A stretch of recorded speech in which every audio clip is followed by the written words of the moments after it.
The younger generations help the senior citizens remove the generation gap. But another way of learning model is this experience that senior citizens have. How can the younger generations use it? Because everyone talks about the youth, everyone talks about youth empowerment. Okay, the future is the youth. But what about the people who've already made Mera Bharat Mahan? There are the senior citizens. And those people are so valuable, so important. They have so much knowledge, and that needs to be passed on. This is another platform for them to pass on their knowledge. In fact, tomorrow, when we have the communication day for Swatantra, tomorrow all of them come on stage to give their experience, and that's the biggest activity that's going to happen tomorrow in Electronic City. That is good, but are they part of your profit model? Is what I'm asking. No, they are members of the club, and all the services of the club and the products of the club are for them. So they are the recipients of all these services that are coming. Great idea. My name is Anand. One question I had was, have you guys already registered your startup, or is it right now in a semi-official way where you're, collecting money, spending money, and then at some point you register as a company? We haven't legally registered. Long term, let's say 4 of you, what's your revenue projections? What are the expenses? Have you done any kind of analysis around that? Yes, we have done some basic market research, found out how many senior citizens are in our target segment in Bangalore and how we could reach on to them. For this current year, as mentioned, our projections are to reach 14 lakhs in revenue, which includes the sponsorship we get from companies. And as we move on to further years, the 10 lakhs expenses would not change much because our activities currently are in Bangalore, centered in Bangalore. It's only when we have the digital app and website platform is when we could reach out to people outside Bangalore and gain a larger network. We do have a revenue projection model and our expenses model, because when we go pitch to investors, we have those ready. It's just that for today's pitch, we have not included it in the presentation, the 8-slide presentation. So, but yes, we do have that ready. And by the end of 4 years, we were looking to a net revenue scale after our digitization of 75 lakhs. And our expenses by that time would be around 40 lakhs. That's very good. Just one data point. Consider this as advice or is your call. I need to think about transactions which a senior citizen will use over a period of time, and that's repeatable. Example would be all senior citizens, including my parents, and sometime now it will happen to me too, right? To need regularly go to a doctor, right? Or get some supplies, which is these services you need, right? So think about some services. Yes, sir. No, hold a second. So which is scalable and which you can give it to a wide variety of groups of people, right? So if you can include a catalog of those and have a business model around those, then it's become very, very attractive for people, right? So any services that senior citizens require, they can book it or anything of that sort, and there'll be a catalog with what services we do provide. Services which are essential. See, at the end of the day, your name of the club is, or business Happy Folks Club, and nothing make a person, and it's true for senior citizens too, makes more happy if a job is well done and they don't have to take enormous amount of effort, right? So it could be catalog around that, and think about how can you make it very attractive for people to sign up. It could be sign up, senior citizen might sign up, their kids might sign up if they don't stay in the same city, something of that sort. Thank you so much for the suggestion, sir. So, yeah, like everybody said, great presentation, great emotional connect with the right set of audience. Just want to understand, do you guys want to keep it charitable? Do you want to convert it to a for-profit organization at any point in time? Because right now there are many students. So question will be about management. Question will be about structure of the organization. See, irrespective of whether it is sponsorship or again equity or any form of discussions, right? As people putting in the money, I would want to understand who is responsible for the funds that I'm giving. Is it going to be charitable? Is it organization? Or is it going to be for-profit organization? As of now, it's in a charitable model, and conversion into a for-profit is something that we're looking into the far future, not something so soon in this year or next year. As an investor, if you do put in funds or money, what's the return that you get? I think that will be a proper question which I'll answer. So as an investor, when you do put in funds, in return, you get something back in quality. It's a qualitative return that you get. That is through your brand exposure, being aligned with such projects. There are different set of perks that we have created for the different slabs that we have, and your venture or even your personal image is a part of such ventures, is a part of such initiatives. So that's the return investor currently will get. Hi, here, Adarsh. Yeah. First of all, great pitch. Just a follow-up question on what Nitish asked. In one of the slides, I think you mentioned that you want to be associated as CSR entity. No, now there is something called you need to be careful about the structure of your organization. Is it a trust or is it a for-profit organization? Because that CSR expenditure is allowed, or companies will come to you only if it is a trust. I agree, So sir. that is something which you'll have to be careful about the structure. Sure, sir. Actually, this was one point of discussion that we had in a meeting a month ago about CSR funds, where do they get channelized, and sponsorship funds, where do they get channelized. So the for-profit activities, such as the volunteer services, the For You network that we have, which sir mentioned, those will be channelized only to sponsorship funds or through other source of income. But the CSR funds that we receive, they will have a separate governance council, and that will only go towards the Swatantra experience that we have. That is the skill development experience, which is currently free for our members. They can just walk in and register, and they are a part of the Swatantra experience. So the CSR funds will only go towards those activities for Pragati, that is for helping the social old age homes and things like those. So because we do really understand that those funds cannot be used for profitable activities. But thank you so much for that advice, sir. Thank you. Thank you, everyone. Thank you, students. And now we have the next pitch. The team is We Gather.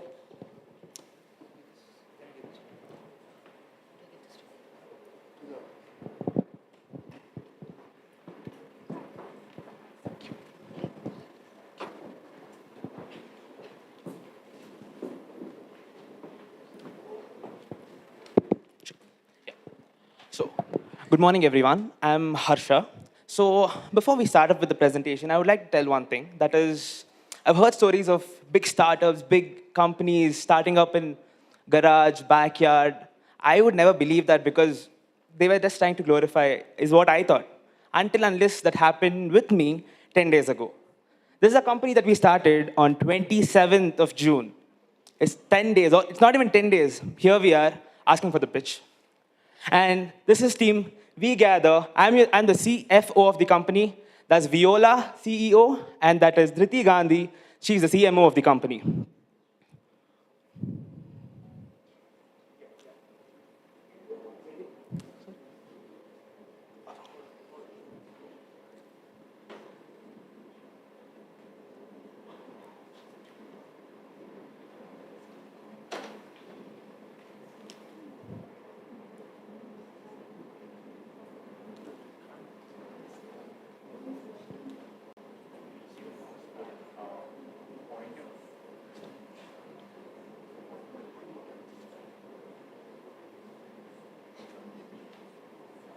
Do you think we could start with that now? Okay. Since there's a technical glitch, I'll just explain about my company. So, about us, we are a company. It's not a company, it's a community. We bring in people where we resource. People are our resources. We build a strong network where people can help each other and they have a physical presence. It's not just a social media, it's a physical presence where people come together. We create a platform where people meet, they greet, they get to know each other, and they can help each other in the difficult times. So, I would give it to my CEO to explain the executive summary. Okay, coming to our executive summary, you might think we are just a community where we get together. No, yes, we are a community where we get together through our events. People socialize, network through the events that we conduct, but we also aim at making an app through which the community members can always come together and seek assistance for emergency services. So you might think a community is just for having fun, enjoying. No, we want to create a community where everyone can seek help when their in times of need. So it can be as small as a stomach ache or a medical issue, and it can go up to something big like legal issues or even transport. So we want to make a networking system where anybody can come take help for any immediate assistance as well. We can go next. So our objective is to make an open space for everyone to come together, network and socialize among each other, and also it's an open and safe space for people to ask for help. So we want to promote an open platform where everybody can ask for help. So it has to be a place where people are going to provide you help and an open hand. So give you help. I'll give it to. So we are here because we had a helping hand. That is my college itself. That is SJCC. But not everyone gets that helping hand. And so we are here to bring in experienced people and people who are enthusiastic to learn. They want to learn. They need help. They need mentorship.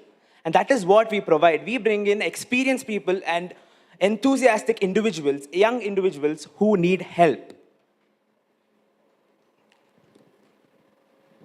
Also, to add on to the point, we would like to address these experiences. We would like to address experiences through events, many programs which will help them know each other very well.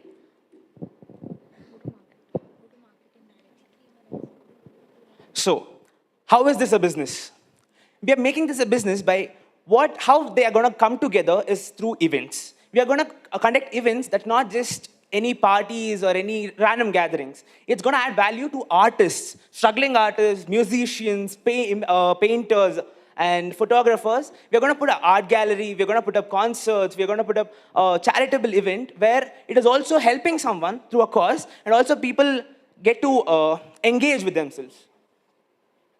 And talking about a revenue model, our major revenue in the beginning is from our ticket sales, and we are building an application where they will be connecting offline and online as well.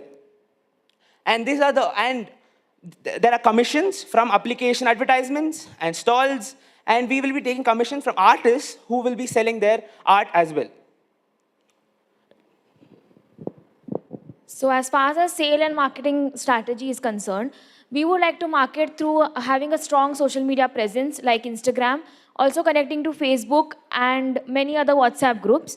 Other than that, we'll go to many colleges in Bangalore which will help us create events and help students to volunteer in the events so that we can market our community. So other than that, we'll use advertising elements like FM, radio, and also through our faculty, parents, our family, we'll try to spread it as long as we can. The SWOT analysis, the strengths are we have a personal touch and connect among the members. We have immediate support and mentor from experts. The opportunities are we are the new year investment, so we have a good opportunity, and our members will create new business. The weakness, the first weakness we'll have is initially we'll have a lot of problem in connecting crowd to us. We have a lack of experience as we are a startup, and we have to teach the people how to use the app. The threats are it can be online networking problems, cyber security, and other recreational activities. So, talking about our ask, we are asking a 12 lakh rupees for 13% in our company.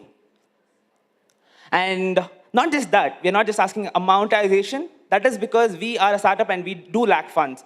Not just that, we are looking for mentorship, that is the experience, what we are also providing in a community. And we are commerce students, our background is from commerce, so we lack the experience in technology, that is application building. So we are looking for expertise in application building as well. So that would be our ask from our mentors. And talking about our team, this is our team. There's Viola, the CEO again, and there's Diti Gandhi, the CMO, and I'm Harshavardhan, the CFO of the company. And also, we would like to thank our advisor. We just had an idea. He told us how to make this a business model. He is an expert in his industry. He has been working in his industry for almost 25 years, and he has his own venture. He also helped us in building this idea into a business model. So that's it from us. We gather the networking Adda. Thank you so much. Thank you, students. And now we'll have the next 8 minutes for the Q&A session.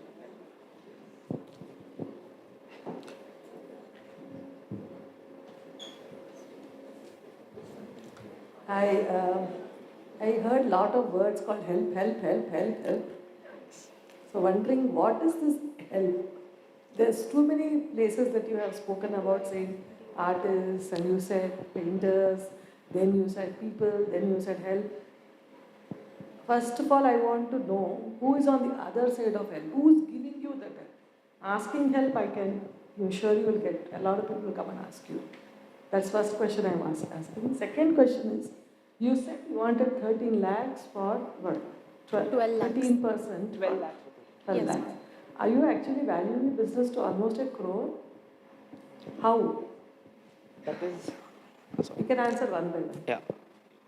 Ma'am, for the help part, so we want to make a networking community where, it'll be an app. So through the app, the artists and struggling artists and comedians, or it can be anybody.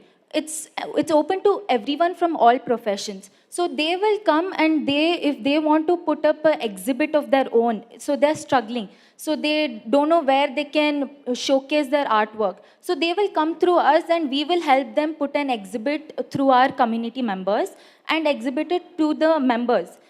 And then when it comes to help, we are aiming at making a emergency button situation on our app. So like we asked for software help, it is still under the process of, yes ma'am. Sorry, I think you got the question wrong. You'll definitely have people who will come to you for help. That is definite. My other side, where is your partnership for people who can provide that help? You said painters. Let's take a small example of painter. Do you have partnership with galleries? No, ma'am. We are the event managers who will be putting up art galleries. That is our event where people will come along and network, and it is also a platform for painters and artists to sell their artwork as well. That makes sense? Yeah. Okay, so sorry. So to answer your question, ma'am, as long as help is concerned, it is just a platform that we are creating for, budding artists or anybody for that matter. It's a help that we are providing to them so that they can showcase their talent. Yeah. About coming to the valuation, I understand that it is a big ask for a startup which is 10 days old. But the reason we are asking that is because we are not just an offline platform, we are also a technological company where we are building an application where there will be people socializing in the application. So we have a big ask because making an application for people to socialize with their own data is very difficult and it's very expensive. That's the reason. And moving ahead, we'll be having a lot of we need more resources, so we might have to dilute more of our equity. That's the reason we are asking a 12 lakh rupee and at 13% of equity. One thing you need to provide the information about is the financial forecasting. Like, how do you make money, right? You're building a network, you're providing some kind of services, maybe members themselves offer some services and stuff like that, right? How much are they going to charge? Are you going to charge commission? How do you make money is very, very important, okay? Now your valuation maybe 1 crore or something like that, right? So how do you even generate 10 lakhs or 1 lakhs revenue, and how long it's going to take, right? That kind of information is needed in a presentation like this. Because for any investor, right, what we look for is basically how do you make money, okay? And how long do you take to basically break even? When are you going to get profitable? So those information is something that you guys have to think about and put it as part of your slides when you present it to in any other event. I'm sorry about not putting it in the presentation, but I would like to answer the question about how we are going to make revenue. Initially, yes, we will not have a big source of revenue from our members or community members. That is the reason where event comes in. We'll be connecting events where college students like us, we always look for places to hang out. We always look for places to be there in evenings and hang out. So it is not very difficult to connect an event for students themselves. We can bring in artists where they'll be putting up a show. There'll be we can collab with places where there are a lot of places in Bangalore, as we know. We'll be collaborating with them to making an event with a certain a reasonable price for the passes, and we'll be generating a first revenue from there. Okay. So you need to put numbers to those. Right. Okay. What you're saying is a good idea. Yeah. But how much are going to be the tickets? How many people will attend? What's the generation? So I think that is one slide that you are lacking. And that We would didn't. help. It's okay. No problem. Just a second. We did put it as a small, like a market research, like it was a very small line, but that was our event. Yeah. Numbers. Sorry. Okay. Thank you. Thank you, guys. I have one question. Yes, ma'am. I would like to know your USP still. I'm still confused about what really is. Why I'm asking this question is, what is the difference between your WeGather and already existent platform? Social media, for that matter, okay? Facebook has groups. Instagram has a lot of, detail that keeps coming in. So how is it that you will shout out that you're a go-to? Yes, ma'am. So first of all, to answer your question, I feel the social media platform do not have that personal touch that they actually have. And the unique selling proposition that we have is that other than the events that we'll conduct, we'll have emergency services to the people. Like if you need any legal services, it is very difficult for a person to find a good lawyer. It is very, for them to find a go-to person for their immediate problems. We'll have a services which will be in the app, which will help them, not only help them have fun, but also help them during their crisis when they require a help. Do you already have a database collection point? Ma'am, like we said, it's just a 10-day project, so we will need your help and our For the database collection as well? Yes, so as we requested in our ask, we will need technical mentorship, financial mentorship as well. So we need your help as promoters and to get backup support such as medical staff or legal personnel. So we will need your help because it's just a 10-day project, ma'am. Good, thank you.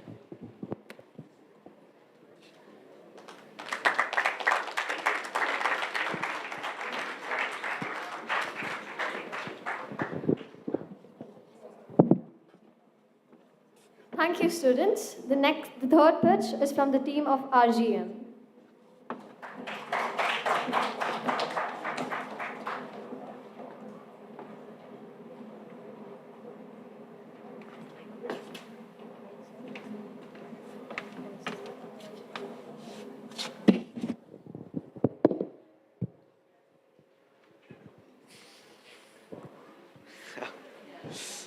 It feels really great actually standing here because by the time I started this company, I did not expect to be standing here today. And it feels quite good, to be honest. My name is Rohan Matthew, and I'm the founder and CEO of RGM Entertainment. This is Mr. Joel Joy, and he's my marketing head and the genius behind my marketing. So RGM is a Bangalore-based events company. So we mainly focus on private events like homecoming, prom, grad parties, and everything of that sort. So we have focused on the market in India and as well as in the Middle East. So as and when the entire concept of proms have been like a culture which students all across the globe have idealized, but they don't actually have the chance to go for one because proms are this one thing which only happens in the States. So this was a market which I felt was something which could be monopolized, and that's exactly what we did. So the product strategy is basically the problem which we saw was that the entire proms thing. So we decided that we are going to go right ahead with it. We are going to take over the event sector in Bangalore and as well as in Mumbai, Pune, and we are now in the Middle East also. And this basically helped us gain our network of over 1,500 promoters. Okay, the business strategy is quite simple actually. So The commission module which we give for our promoters is about 15 to 20,000 rupees for each and every show they close. So we now have about 16 and 17-year-olds who are making about 45 to 60,000 every single month just by closing events for us. And this ensures that we have a steady supply of shows. And this strategy has worked out so well for us that within the last 4 years which we started, we now have over 1,500 promoters working all under us. Now, I'm pretty sure like not everyone can see what's written here, so I'll just give a brief about everything. Our entire segmentation is basically that we are targeting high school students and international students all around the globe. And this basically gives us a huge market, a market which hasn't been tapped yet, and we'll be the first to actually tap into it. And our strengths is that our extensive promoters network. So now that we have about 1,500 people working under us, we are able to tap into every single school, every single person that we want to get into. Our target audience is going to be reached no matter what. We have an organic growth, and it's going to keep growing no matter what. And one of the biggest strengths we have is our market monopoly. Now, we do not have any sort of competition. And this means that we do not have any competitors who are going to come against us, and this has given us a monopoly in the market. So we decide the prices, we decide the revenue, we decide everything on this. Our weakness is our time frame that we have to hire more promoters all across the world. And that's the only bit of weakness that we see for ourselves. Traveling, and just to ensure it all. Opportunities.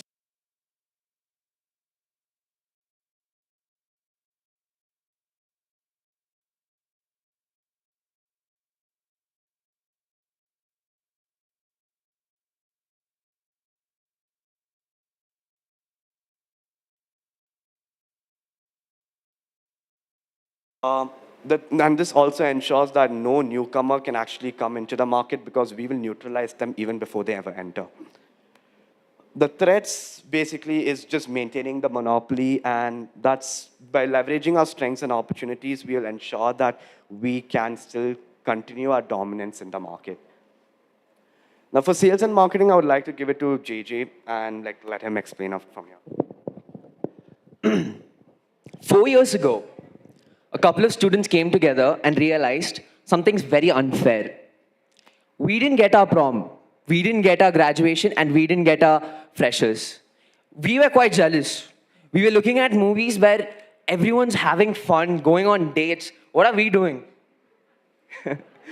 So, we came up with an incredible strategy that has helped us pioneer through Bangalore and have a following of around 20,000 on our Instagram.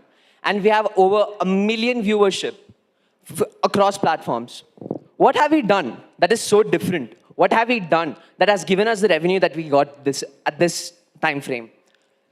In the beginning, RJM Entertainment had to sell tickets one by one, hand to hand, to gather our first investment, our first capital, our first gig, to pay for the venue. And then we hosted our event. It was a great success.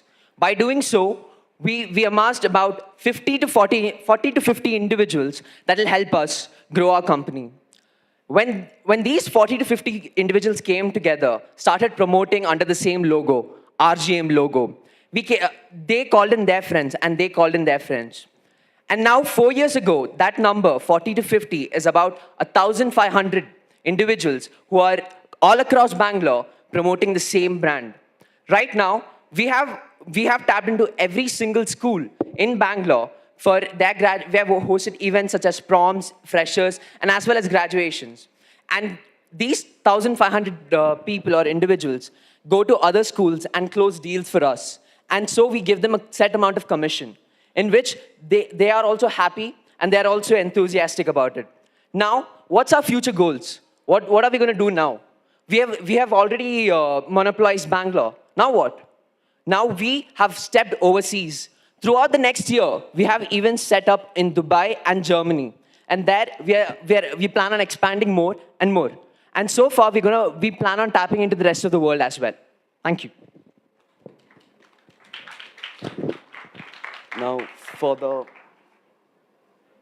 oh, I think it hasn't been updated, but the current valuation is actually 7 crores, not 11. My bad on that. And the projected growth of is 100% annually.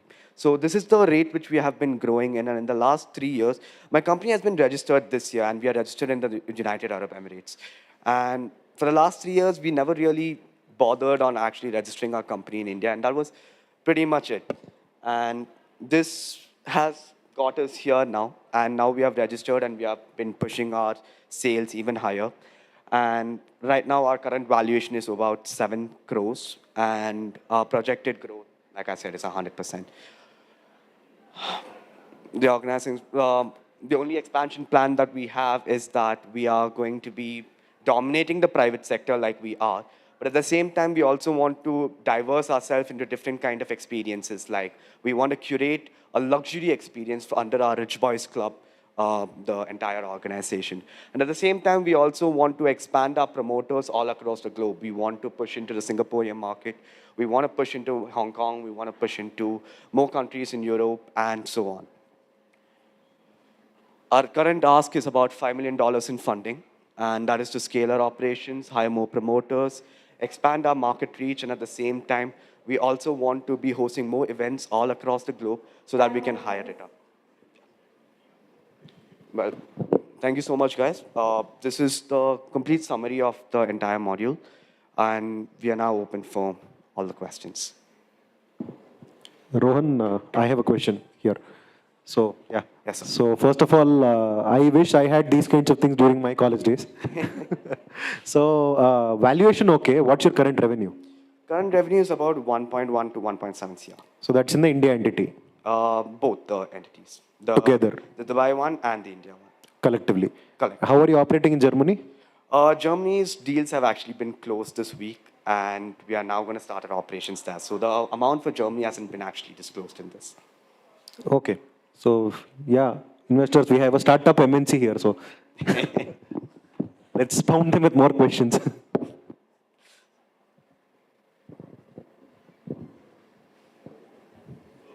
So, this is Naren here, this side. So, you just started this as a hobby a couple of years ago, and you registered the company when, 2011? No, so basically I registered, we registered the company this year, but I started this because I actually graduated during COVID. So throughout my entire schooling, our only thing was like the farewell, like, where we all can wear a suit and like we can all go and like have a good time. But since there was COVID, our schools actually restricted us from having this experience. They said they are not going to host it. And at that point, I said, if they can't do it, I will. And that basically led me to my first show. And that's when I saw the potential this market had. And it wasn't a hobby, but it was just because of arrogance and stubbornness. That's what started this company at the end. Okay. It worked out good for you so far. So, why do you need $5 million? Or what are you going to use it for? Okay.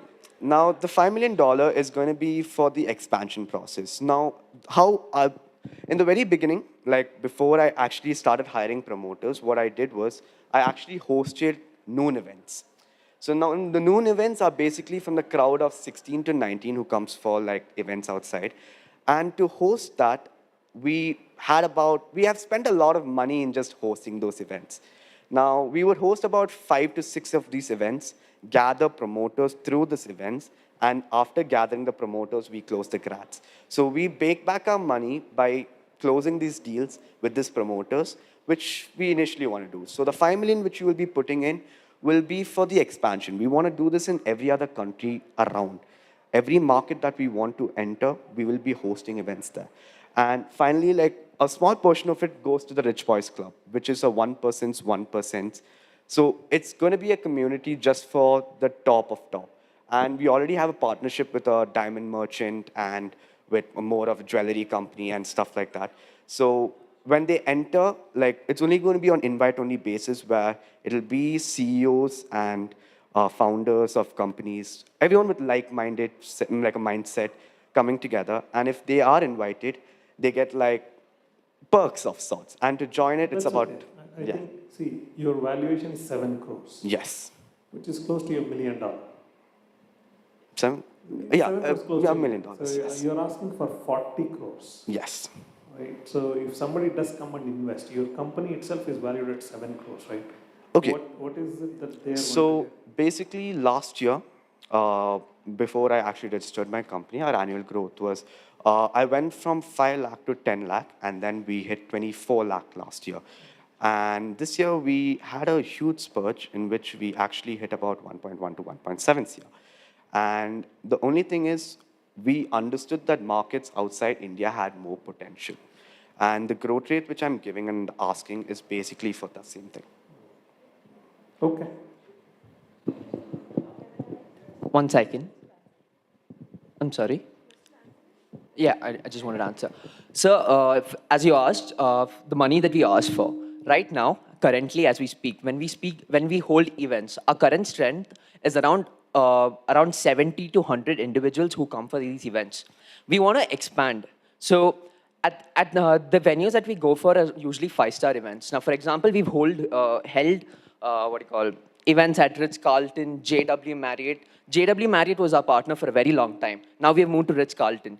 In the coming future, for the next 2 years and 3 years, our expansion, we want to include a huge number of crowd that can host about 1,500 to 2,000, head count. So for that, we need a huge amount of revenue to scale, and so will our profits will be increasing as well. Now, for example, throughout the year, we've made around 1.7 crores in a single year while having such a small head count. In the near future, the head count is going to be exponentially larger. So the growth is also going to be exponentially larger. So that's why we are asking for such a huge grant. I think it would be good for you to specify what you're going to use those $5 million for. I mean, break it up when you actually show it in a slide. I know you can explain, but it would be nice to, put it there. Hey, Rohan, can you hear me? Yes, sir. So I just need to verify some of these numbers. It's all over the place. So you mentioned that your current revenue is 1.1 CR. Do you have any breakup on where this money is coming from? I do actually have a breakup for these numbers. Okay. And what are your expenses? Our expenses burn are rate. So our profit margins are usually about 50 to 150%, usually. And that's for every single event we host. And with what? No, answer simple. So 1.1 crore is your revenue. How much money you spend to make that 1.1 crore? About 30 to 40 lakh. 30 to 40 lakhs, okay. Actually, 1.1, yes. 30, Okay. 40 at best. And as Naren mentioned that, your valuation is, 7 times your revenue, 7 crores. And you are seeking fund, 5 times more than that. Yes. It doesn't work like that. Hold on a second. Yeah. I know you're seeking money. When you seek money, in lieu of the money, you have to give certain person in the company to the person they're giving money to, right? Yes. So even if you get 7 crores, you have to give 100% money company to somebody, right? So it doesn't make sense. Your company valuation is 7 crore. You're seeking fund of 42 crores. Either your valuation is wrong or your ask is wrong. Okay, so for this one, basically our company is a zero investment company. So whatever has been made here, whatever is the revenue, whatever is like the complete amount, it basically started with zero. So our complete profits is just, our complete losses of sorts is just when our profits go down. And this entire 1.1 CR, our profits for this year was about 1.3. And that's why I'm little, like I said before, like it was a little glitched up. I do not know why the numbers are still wrong here. But I can give a revised module for the same. And you can have a look at it also. I'll be more than happy to be there, I guess. Okay, thank you. Yes, ma'am. It's another question because Yes. looks like you know what you're doing. Yes. Of course, you will face your own hurdles, which I'm going to leave that to both of you Yes. as you go. But when the minute you mentioned Rich Boys Club, Yes, ma'am. and you said CEOs will be there, you think there are no women CEOs? How Okay. can you call a club? How can you be so insensitive to the gender factor here? And the word boys is definitely not in the Okay. Lingua today, you cannot use such words. You have to be extremely sensitive to gender norms. So, Ma'am, if that's you were my to be... gift. That's my gift to you. Yes, I mean, ma'am. you don't have to take it. That's No, my no gift worries. to you. Yes, ma'am. Please don't use words like rich boys clubs in some forums like this. Yes, ma'am. Sure, ma'am. Thank you.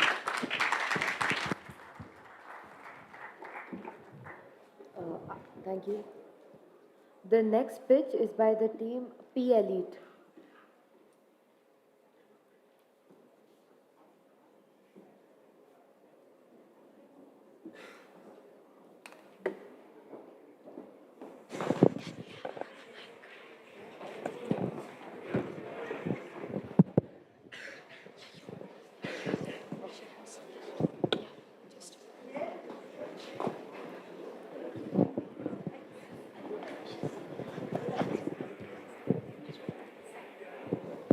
Hello, everyone. As you can already tell, we're both pretty short.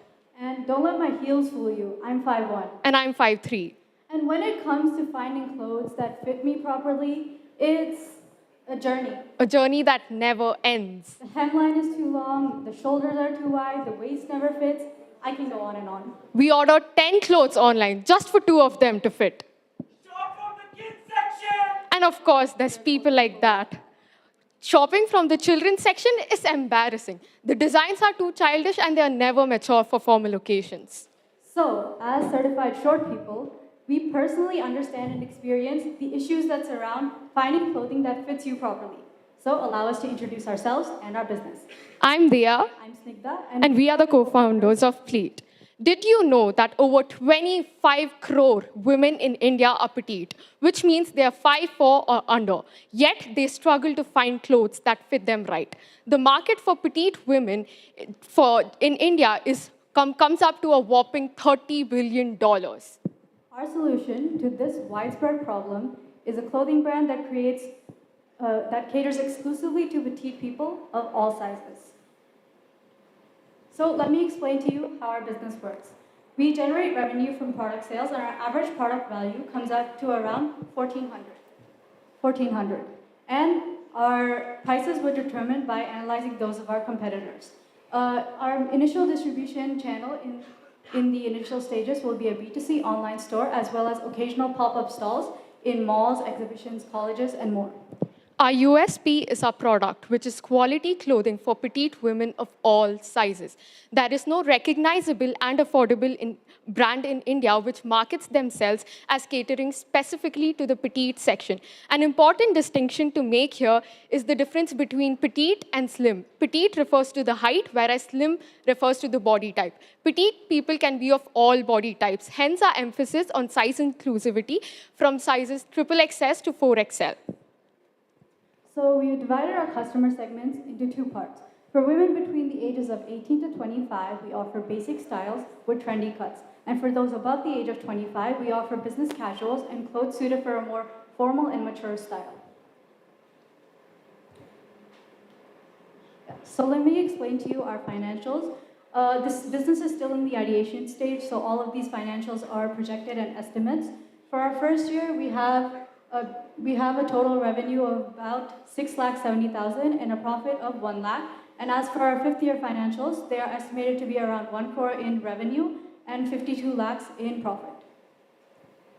So coming to our team and what we bring to the table, I am the creative and financial director of this business. I'm the operational and marketing director.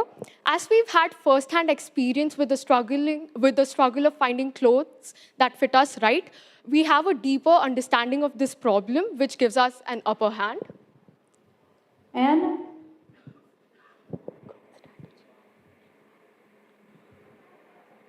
okay, our growth strategy looking ahead is to expand to a physical store and also get into the men's clothing line. And we want to make shopping for people like us much easier. so join us investors as mentors in exchange for 3% sweat equity and help us bring our idea to life. Thank you. Thank you, students. We will now have our Q&A session.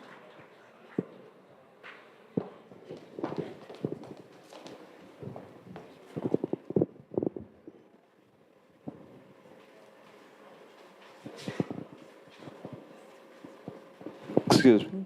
What's the pricing bracket you work on? Our average product price is 1,400. So we have a bunch of products. So we've taken the average. Let me explain the products in detail. So we plan to start with five initial products, which is trousers, linen pants, linen trousers, cotton t-shirts, a vest top, Scots, and one other product, which I've forgotten, I'm so sorry. And each of these have a pricing that's been determined by basically analyzing those of our competitors, which we have listed on this slide. Yes. So we analyze their prices and we have price stars accordingly, and while taking into consideration things like material cost, designing, tailoring, all that. Okay, thanks. Is any one of you a designer? Not a designer exactly, but I am a very creative person. I'm an artist, so I am in charge of the creative aspects of this business. Did we also, if I've missed, I'm sorry, but do you also talk about customization? Because not all body types, I know you cater to body types, but there could be differences there as well. I'm a petite person myself, so I know, the challenges. I'm just asking, what is the customization that you're... So to answer your question, as I already mentioned, we're going to have a pretty inclusive size range. And another innovative thing that we're going to do is we're going to have different lengths. So we'll have 3 different inseam lengths. So for example, this trouser, we'll have 3 different lengths. So people who are shorter, they can opt for the shortest length. And for people who are a little bit taller, let's say 5'4" or 5'3", they can opt for the higher length. Right. Also, for our future plans, when we want to have a physical store, we want to keep an in-house tailor, someone who can do your customizations. Suppose like you are an outlier and you have, an exceedingly short torso and you want to hem your shirt, Right. so they can get that done for you in 10 minutes for a very small price. That's very interesting. Thank you.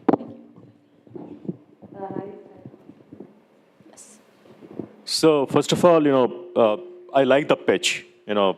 Petite clothes for all sizes. So I can make out what you're doing, right? So now some detailed question. What's your thought process of end-to-end delivery? Are you thinking about manufacturing, supply chain, and sales? Or you're just thinking about, front of the business, just sales? What's your model currently? Okay, so we're in talks with 2 manufacturers. They will undertake the designing part of it, the tailoring part of it, and then we are going to be the intermediaries. We're going to sell it to people like us, to petite people. And who will give you the material?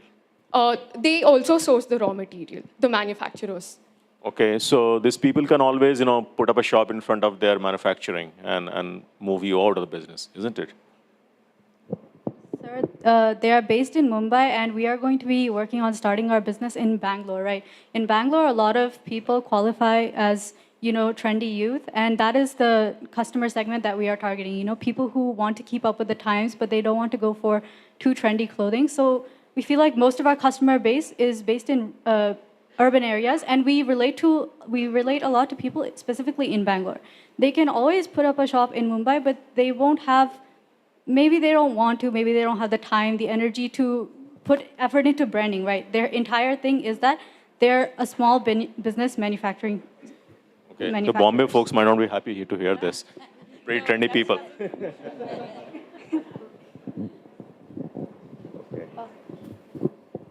What's the size of height of the petite people that you're talking about? So petite is classified as below 5'4", 5'4" inches.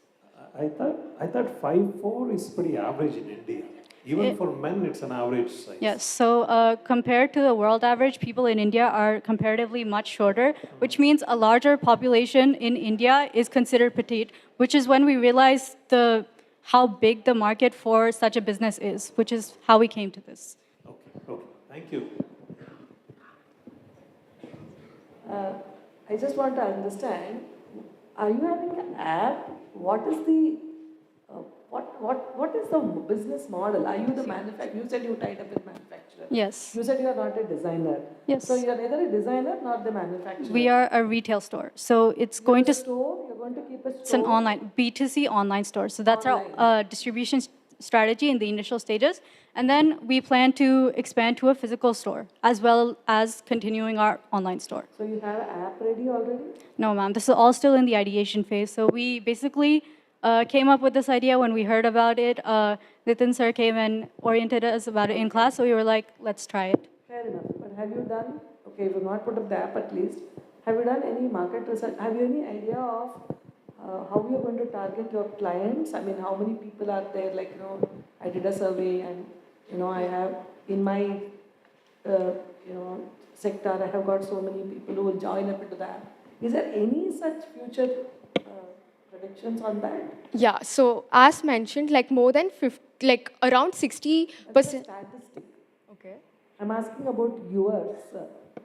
Did you do any sort of research in your product and say, okay, I know tomorrow I start an app, 100 people will join?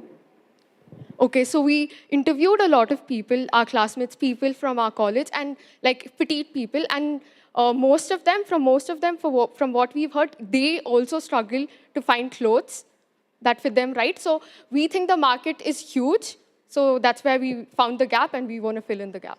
And we also asked them, how would you feel if there was, you heard about this kind of store that specifically caters to your height and also a wide range of body types, and they said they would definitely try it out, especially because it's online and most people prefer to shop online.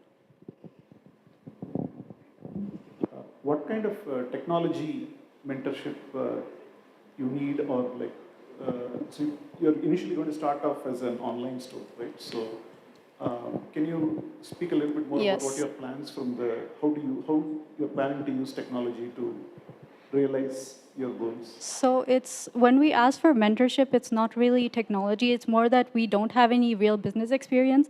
We are in an entrepreneurship program and we want to become entrepreneurs. That is our end goal. But we don't have any business experience and we want someone to guide us.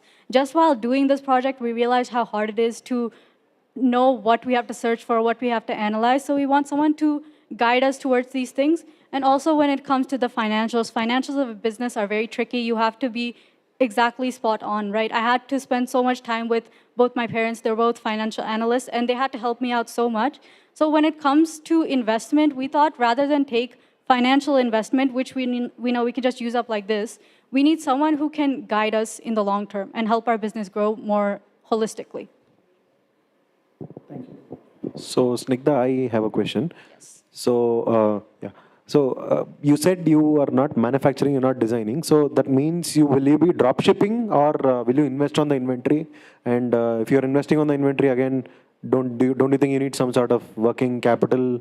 Because right now your ask is only mentorship, right? But yeah. Yeah, so we're gonna how are you going to get the business started? That's my question.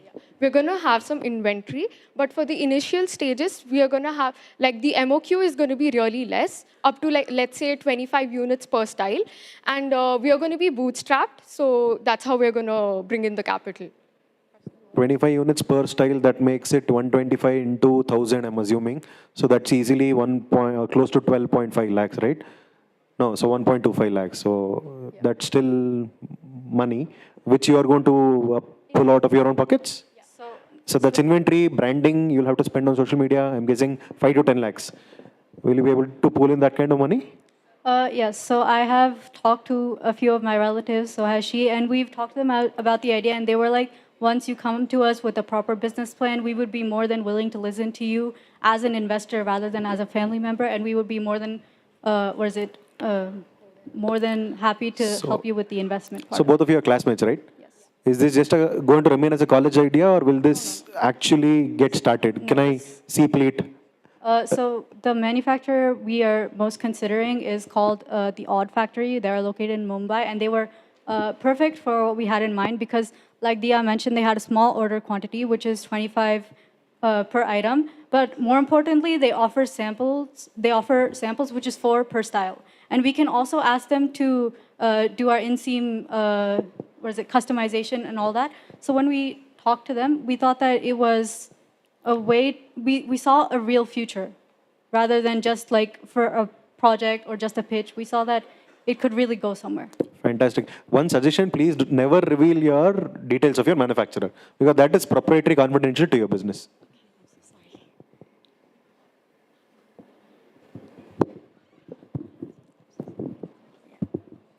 Hi, ladies. A great idea. Nitish, great idea that you're recommending. Good idea, and it has good prospects.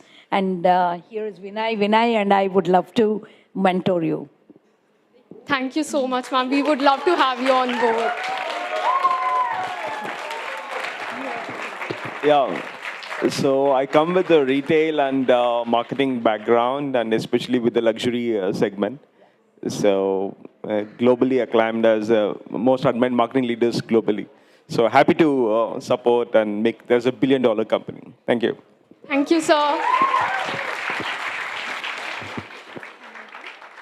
Thank you, students. Congratulations, students. And our next pitch is by the team of EcoNet Solutions.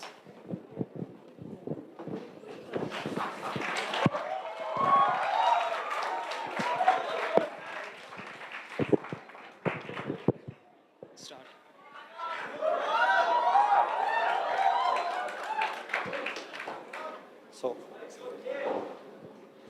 imagine this for a moment. Everybody in Bangalore starts using firewood instead of gas to cook their food. But the harsh reality is 45% of the rural households use firewood instead of gas to cook their food, and the emissions are crazy. There are 3 metric tons every year produced by each household by using firewood to cook their food. And it's causing 0.6 million deaths per year in these villages because of the indoor pollution. Next slide. No, back. Okay. So this is where we come in. At EcoNet Solutions, we reduce these emissions by providing them energy-efficient stoves and decrease their use of firewood to a 0.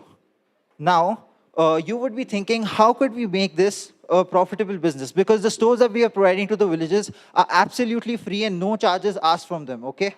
So now you will be thinking, how do we make this a profitable business? So for every metric ton of emission we save by providing these stoves to villagers, we get 1 carbon credit. A carbon credit is basically what companies provide us to quantify the amount of emissions we save on one activity or one project.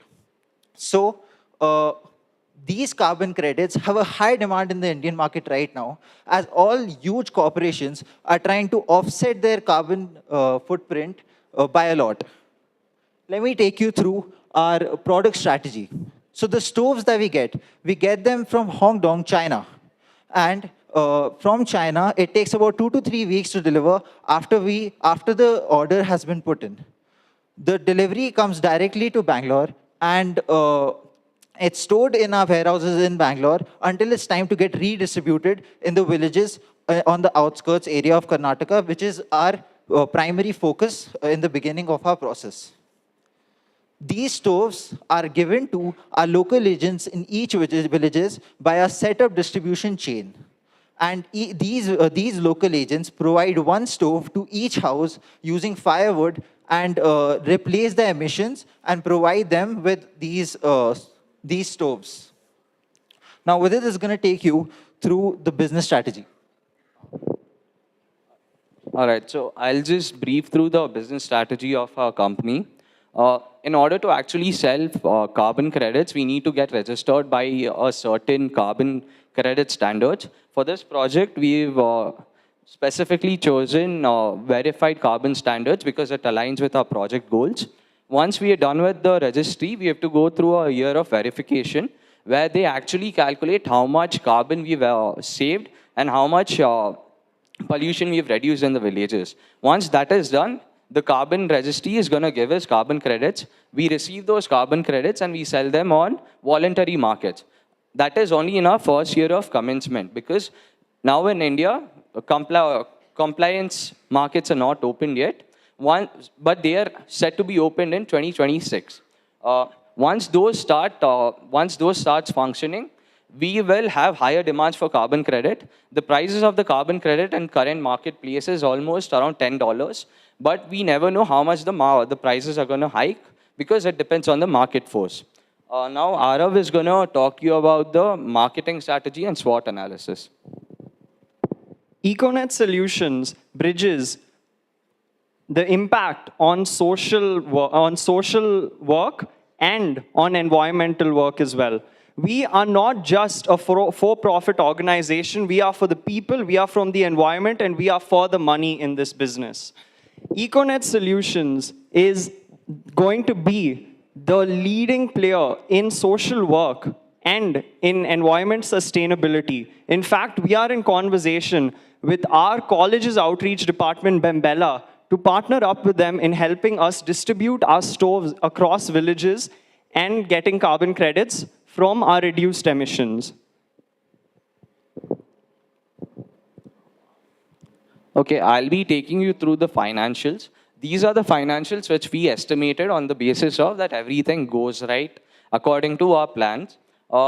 But realistically, that's not going to happen. But we've just given a financial statement, assuming that we sell all those carbon credits.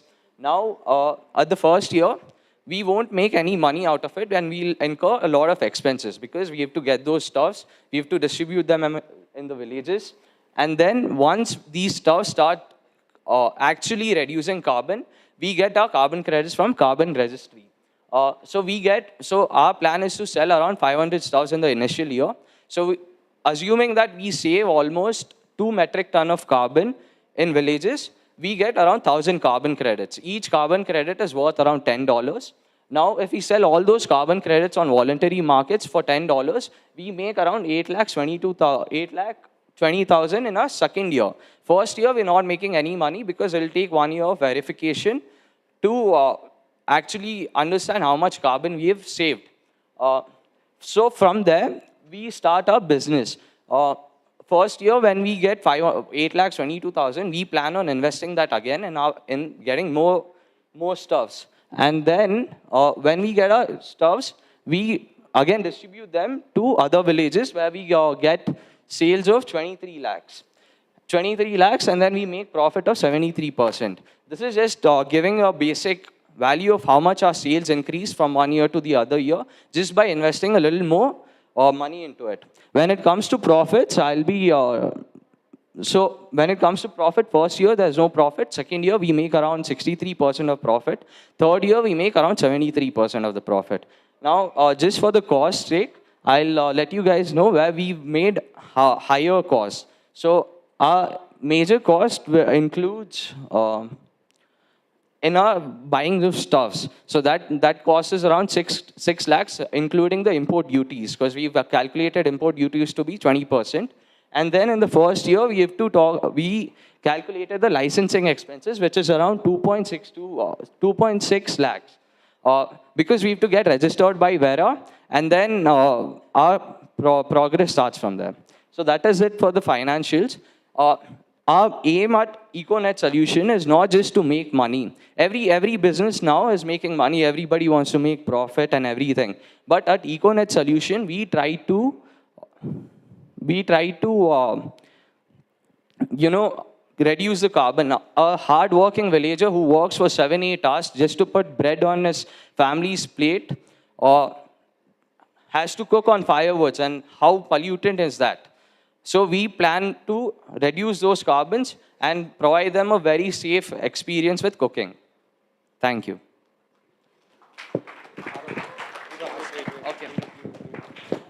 Sorry, sir. Sorry, I forgot to put a ask. We didn't put a ask on a presentation, but I'll just tell it to you guys. We are asking for initial investment of 10 lakhs for 20% equity. We expect our valuation to be 50 lakhs according to the estimated revenue which we'll get on the third years. So we are evaluating our companies on the third year basis. We are not evaluating our companies on first and second year basis. Thank you. I have a question. 2 questions, actually. If you're talking about stoves, electric or LPG? So it's energy efficient stoves. Since we wanted to keep it very cost effective, we first decided to sell solar stoves. But solar stoves are not practical because most of the villages don't have roof and we have to set up all those solar stoves. So we are giving energy efficient stoves. So I'll tell you, so now I know the next question is about the power cuts and stuff. isn't it? Yeah, sustainability, right. Yeah, so sustainability. So we went to Solu last year, and that is our first village where we're gonna go and produce a product too. So we asked those people around how much power cut happens. They said it's not much. So almost 70% of the day they have the power with them. So now estimated value of carbon emission in every house is almost around 4 tons every year in a household. So estimating that we only save 50% of those carbon emissions using our electric stuff, we've given 2 tons of savings.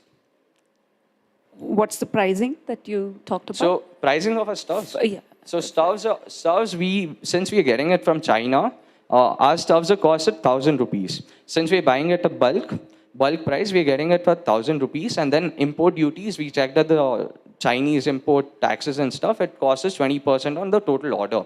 So our total pricing for the stuffs is going to be 6 lakhs. Wow. For a village, 6 lakhs per stove. No. Per unit is only Per 1,000. unit. Okay. But the total cost Oh, of you're talking about, incurring, okay. I got that wrong, sorry. What's the Yeah. end-to-end landing cost? Sorry.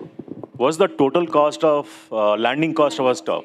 Yeah, so that's what it's included in the 20% ka thing. So now 20% is for import and the delivery charges here. So it's 1,200. 1,000 rupees cost plus 20%. 1,200 basically, Okay. yeah. Okay. Per unit. Also, what happens to the services, repairs? How is it? Yeah, that- so we are planning to keep a set of individuals who check regularly. So now, if we just give them the stuffs, we are not going to do any business out of it. That also we know.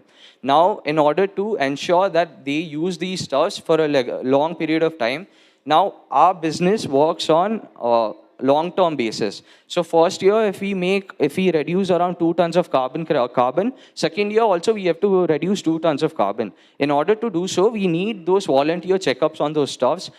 So we are planning to send regular checkups to these stuffs, to these households, where they can go check on these stuffs, and then we can pay them. So we're basically gonna pay these individuals. So there is going to be a technology involved here, where they'll have an app or a contact center where they can ask for these services? What? Sorry, I didn't get The it. services. Yeah. Will there be an app? So we are gonna hire local agents. Like we said, we are in conversations with Bangalore also, since they have a lot of connections in other small villages and stuff. Can I ask a couple of follow-up questions? First of all, great idea. Love the concept. So what's going to be your measurement methodology, right? So you gave a stuff to somebody, and to get the credit, you need to prove that that person has used it for a year, right? Yeah. So what's the normal methodology in the industry, and how are you going to do it? So I'll just tell you about what the verification process is going to be. He's going to talk about the actual values and how we're going to calculate the carbon. So now, when you talk about how we're going to show it to them that how much carbon we've saved, that is going to be done by the third-party individuals. Now we have to give them a report, a project report on saying that we've done so much work. Now third-party individuals are going to come and verify that work. So now they're going to come and they're going to see how much carbon we've actually reduced. So this is a proper agency which is going to give us carbon credits. So these people have all the ideas about carbon emission. We are just going to give them estimates. Now, when it comes to calculation of the carbon, he's going to talk. So an average house in a village, it uses about 4 kg of firewood every day to cook their to cook their food in at least 3 meals a day. Okay. So for one day, the emission is about 1.56 kg of carbon emitted every day. When you get the value of a year, that comes up to 2.7 tons of carbon emitted. And for our stoves, it only uses about 160 wattage of electricity to run. And for 3 times a day, the carbon emission for a year came up to only 1 ton with 1 rupee per day cost for the electricity. So that's about 365 rupees to run the stove itself. No, I'm sold on the idea. What's going to be difficult and interesting, how you execute, and especially collection of the carbon credit, because that's money coming in, right? And you mentioned that third party will come in and give you certificate, and you can use the certificate, give me $10 for this one credit, right? So it has to be really foolproof and scalable. Scalable means, you sold it to one village, you set up a model, then sell that to 100 other villages, then your cost should not go up incrementally like that. If you can establish that, I think you have a case here. No, so I'll just explain a little more about this idea. So now our business is based on future investments, right? Now we've not made investments and we've not made any decisions based on 1-2 years. Now after 2026, it's most likely that Indian government will also make a criteria where they'll give companies to have certain amount of carbon reduction. Now since we already started doing these carbon credits ka thing, we will have a head start on other companies. See, we have other competitors also. We have only one other competitor who does the same thing, but we'll also it's a very untapped market. So with the potential for growth, we've chosen this idea. Now, when it comes to selling out those carbon credits, we sell those carbon credits on voluntary market for now because India hasn't given up a place for compliance-based market. Now, when the compliance-based market comes, every industries which works in coal, energy efficient coal and other stuff, they have to buy it from us. So actually, Partha, sorry, continuation of his answer. Government of India has already come up with BRSR guidelines and ESG frameworks. So which means these things, essentially, I mean, the government is moving in this direction. So potentially, he has a very strong case because soon we will have our marketplaces. So the regular Nifty, Sensex or the BSE, NSE will have these kinds of metrics with them as well, with the carbon credits and things. And that's real money. So great job there. Yeah, excellent idea. Really, really appreciate. Not just you, even the past people who pitched. I'm very impressed with the confidence with the way you pitch and the way you talk about your dreams, and it's amazing.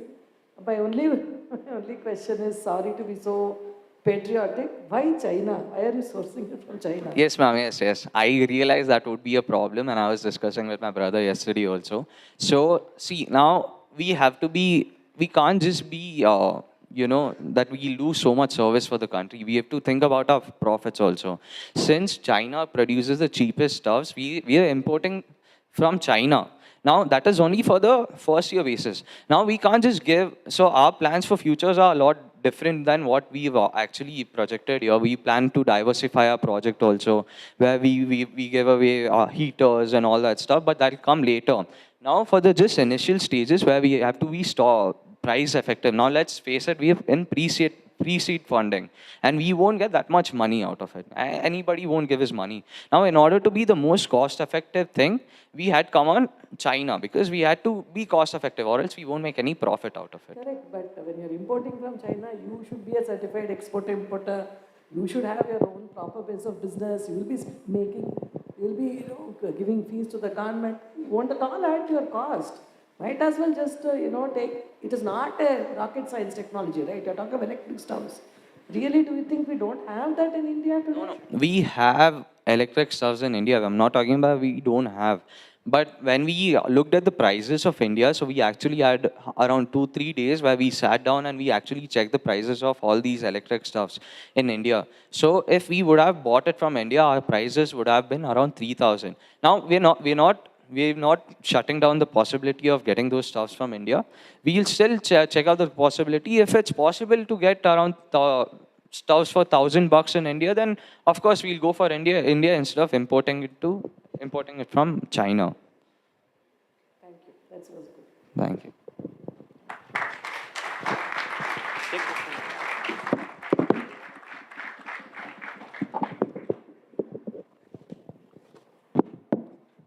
Thank you, teams, for the enterprising pitches. Our final session will commence in the next 5 minutes.